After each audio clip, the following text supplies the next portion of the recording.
अच्छा ये बताएं सर कि थोड़ा सा व्यक्तिगत सवाल भी है, बीजेपी में आजकल ये दाढ़ी वाले नेताओं का कद क्यों बढ़ा हुआ है? नरेंद्र मोदी दाढ़ी रखते हैं, प्रदेश में रामविलास शर्मा जी वो भी दाढ़ी रखते हैं, अनिल विज भी बड़ी दाढ़ी रखते हैं, इसके पीछे क्या राज है सर, ये बताएं। या और रख रहे होंगे जिन्हें कद बढ़ाना होगा।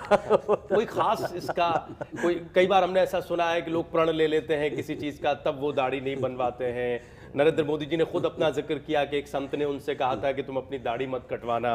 अनिल विज साहब की दाढ़ी के पीछे राज क्या है? ना तो मुझे किसी संत ने बताया और ना मैंने कोई प्रण ले रखा है। अब ये तो बढ़ती गई, अपने आप बढ़ती चली गई, मेरा इसमें कोई दोष नहीं है। यानी बढ़ती का नाम दाढ़ी। 30 साल हो गए इसको तो 30 साल हो गए, तो इसमें कभी आपने इस बात की फिक्र भी नहीं की? आजकल तो नहीं, नेता इसमें बड़ा, मुझे बहुत आराम नेता है। बड़ा लुक पर ध्यान मुझे देते हैं। इसमें बहुत आपने आराम देखा है। होगा टेलीविजन चैनल्स पर तरह तरह की रंगीन जैकेटें हैं और बड़ा अच्छे कपड़े आजकल के नेता पहनते, स्टाइलिश हो गए। लेकिन अनिल विज एक ऐसा नेता है प्रदेश में जो बड़ा खांटी नेता माना जाता है, जो विधानसभा के बाहर अकेले चटाई लगाकर अनशन पर बैठ जाता है, जिसकी आवाज सदन में दिखाई देती है। ये एक अलग स्टाइल है या फिर अनिल विज ऐसे ही है? देखिए, अनिल विज ऐसा ही है, क्योंकि हमने जनता के हितों के लिए लड़ना है, हमने जनता की आवाज उठानी है।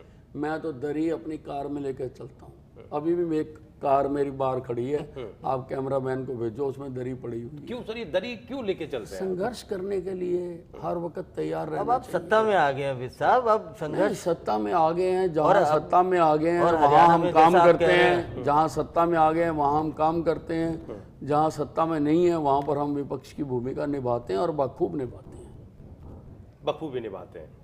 आपको जो व्यक्तिगत तौर पे जानते हैं, उन लोगों के ऐसे आरोप हैं कि इस बार अनिल विज आर पार की लड़ाई लड़ रहे हैं। तमाम विश्लेषक भी ये मानते हैं जो आपकी सियासत पर नजर रखते हैं कि अनिल विज इस बार ये सोच रहे हैं कि अगर इस बार अनिल विज मुख्यमंत्री नहीं बने तो आगे फिर कभी नहीं। क्या कोई ऐसी राजनीतिक महत्वाकांक्षा है अनिल विज की? और ये जो फ्री स्टाइल लुक है, ये जो संघर्ष की विचारधारा है, ये क्या उसी से जोड़कर चल रही है? इसका जवाब मैं आपको पहले भी दे चुका हूँ कि मैं कभी कोई इच्छा रख के काम नहीं करता।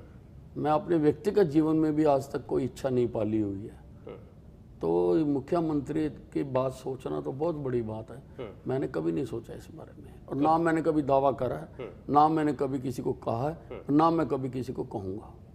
गठबंधन को लेकर रिजिड हैं सर कि गठबंधन के साथ नहीं चल रहा? नहीं, मैं अपनी राय बताता हूँ, फैसला जो पार्टी करेगी हम उस पर फूल चढ़ाएंगे। सब आप उसके अध्यक्ष हैं आरोप जो कमेटी, आरोप पत्र कमेटी के, तो उस पर कितना काम हो गया और क्या क्या मेन आरोप अभी तक तय हो पाए? काफी काम हो गया, बहुत सारी जिम्मेवारी हमारे सदस्यों ने उसमें अपने लेवल पर एकत्रित की है कि इस सरकार ने कहाँ कहाँ पर किस किस जगह पर भ्रष्टाचार किया है, किस प्रकार से किसानों की ज़मीनी को अधिकृत करके इन्होंने उसको बिल्डर माफिया को देके उसमें मुनाफा कमाने की कोशिश की है, किस प्रकार से नौकरियों में धांधलियाँ हुई हैं, विकास में कहाँ कहाँ पर भेदभाव हुआ है, इस प्रकार के सारे मानव अधिकारों का कहाँ कहाँ उल्लंघन हुआ है, ये सारा हमने एकत्रित किया है। और उसके साथ साथ हमने एक वेबसाइट भी लॉन्च की है कि जिसमें लोग अपनी जानकारियां हमें दे सकें। उसमें भी बहुत अच्छी अच्छी जानकारियां आ रही हैं, ऐसे ऐसे केसेस आ रहे हैं जिनके बारे में हम शायद पहले जानते भी ना हों, और उसमें ये भी लोगों से हम ले रहे हैं कि मुख्यमंत्री ने कहाँ कहाँ घोषणाएं की थी और वो आज तक पूरी नहीं की हैं, क्योंकि एक चैप्टर हम उसका भी लिखना चाहते हैं कि इसी कारण से मैं कह रहा हूँ कि ये घोषणा मुख्यमंत्री है, उसका बकायदा हम डाटा प्रस्तुत करेंगे कि कितनी घोषणाएं हुई और कितनी लागू की गई। ये सारा हम संकलित करके हम राष्ट्रपति जी को भी देना चाहते हैं और जनता की अदालत में भी पेश करना। कब तक पेश करेंगे? वो हम जुलाई एंड या अगस्त के फर्स्ट वीक में हम कर देंगे। और आपके जो उम्मीदवार हैं या फाइनल होने टिकट जिनको मिलना है, उसकी लिस्ट कब तक निकलने की संभावना है? वो बहुत जल्दी सारी प्रक्रिया, लिस्टें बन रही हैं क्योंकि समय कम है। हाँ, लिस्टें बन रही हैं। जैसे ही ये समझौते वाला अनाउंसमेंट होती है, हम कुलदीप बिश्नोई की तरह तो है नहीं कि अभी समझौते का तो कोई निपटारा हुआ नहीं और वो सीटें घोषित करता जा रहा है। हम ऐसे नहीं, कुलदीप बिश्नोई अब गले में अटक गए इसका मतलब? नहीं, हम उसकी तरह नहीं है ना जी। हमारी लिस्ट तैयार है, कम से कम 50 लोगों की लिस्ट हमारी तैयार पड़ी है, लेकिन जैसे ही समझौते की घोषणा होगी तो लिस्ट तो हमने घोषणा नहीं करनी है, लिस्ट तो हमने उसी वक्त अपने पार्लियामेंट्री बोर्ड को दे देनी है और घोषणा तो पार्लियामेंट्री बोर्ड को करनी है। एक और आखिरी सवाल विज साहब आपसे, गठबंधन नहीं रहता है, कुलदीप बिश्नोई अपना लड़ते हैं, आपको नहीं लगता कि भारतीय जनता पार्टी को, क्योंकि उनके पास तो कुछ, जैसा आप बता रहे हैं कि कुछ नहीं है उनके पास और उनको तो उतना खोने के लिए कुछ नहीं है, भारतीय जनता पार्टी को खोने के लिए ज़्यादा है अगर गठबंधन टूटता है, ऐसा भी लोगों की राय है। ऐसा भी माना जाता है कि वो बेचारा बन के कि जी इन्होंने, मैं जब थोड़ा कमज़ोर हुआ तो मेरा साथ छोड़ दिया या एक तरीके से मेरे साथ धोखा किया। और आप हिंदुस्तान के लोगों की मानसिकता जानते हैं कि वो जिसके साथ धोखा हुआ या जिसने इस चीज़ को कन्विंस कर दिया कि मेरे साथ धोखा हुआ, एक सिंपैथी वेव कहीं ना कहीं उनके लिए हो सकती है, तो इसका नुकसान आपको हो सकता है ओवरऑल।